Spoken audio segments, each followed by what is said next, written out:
Assalamualaikum warahmatullahi wabarakatuh. Bertemu lagi dengan Ibu Fitra. Bu Fitra kali ini akan mengajar mengenai ide pokok.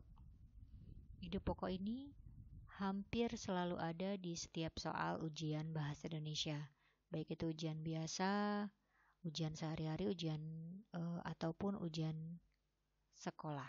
Jadi ada baiknya kita perhatikan mengenai ide pokok ini baik-baik. Oke, apa sih sebenarnya ide pokok itu? Ide pokok merupakan ide atau gagasan yang menjadi pokok pengembangan sebuah paragraf.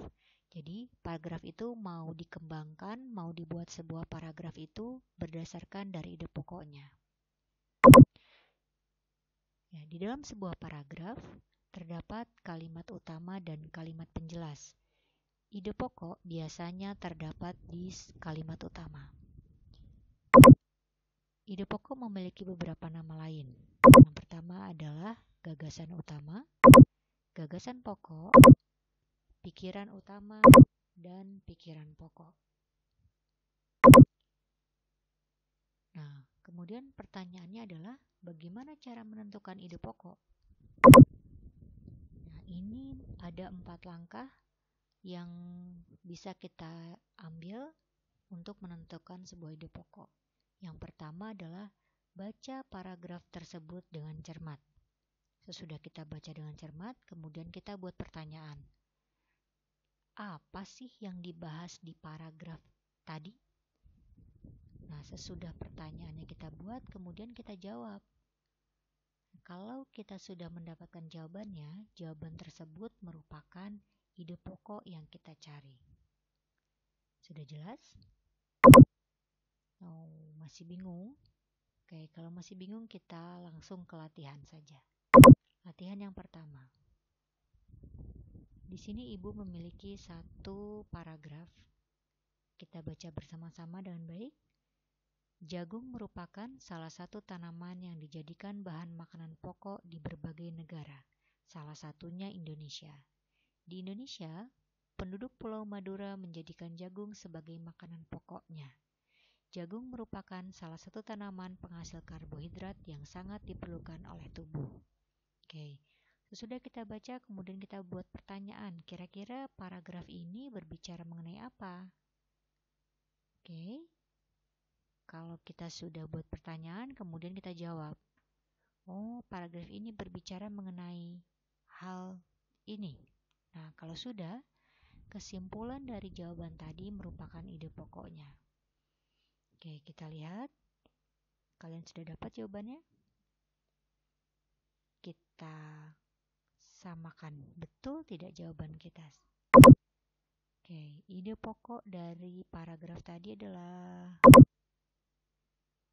jagung merupakan salah satu makanan pokok masyarakat Indonesia. Sekali lagi, jagung merupakan salah satu makanan pokok masyarakat Indonesia. Oke, kok ini ide pokoknya? Karena dari tadi paragraf itu membicarakan mengenai jagung yang menjadi makanan pokok. Masih belum jelas? Kita lanjut ke soal yang kedua. Oke, tepuk tangan dulu buat yang tadi sudah menjawab betul. Sekarang soal yang kedua. Nah, ini ada gambar. Ada yang tahu ini gambar apa? Ini adalah buah kedondong. Kita baca lagi paragrafnya. Buah kedondong memiliki berbagai manfaat. Buah ini bisa dijadikan bahan rujak yang lezat. Buah ini juga bisa dijadikan manisan. Buah yang rasanya masam ini juga bisa dijadikan obat. Oke. Tadi manfaat buah kedondong. Sekarang ini mengenai minum. Nah, kalau kita baca, mengatur pola minum ternyata sangat penting.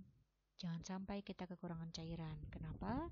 Jika kekurangan cairan, kita bisa terkena dehidrasi. Nah, saat dehidrasi, konsentrasi kita berkurang dan badan kita juga akan terasa lemas. Kira-kira apa ide pokoknya? Ya, ide pokoknya adalah pentingnya mengatur pola minum air. Iya, itu ada 3 contoh soal yang sudah Ibu Fitra berikan. Tugas untuk kita semua adalah ini. Kalau sudah, kalian boleh masuk ke tugas ini di Bitly, kemudian jawab pertanyaannya untuk mengukur apakah kita sudah paham atau belum mengenai ide pokok. Sampai di sini, terima kasih atas perhatiannya. Wassalamualaikum warahmatullahi wabarakatuh.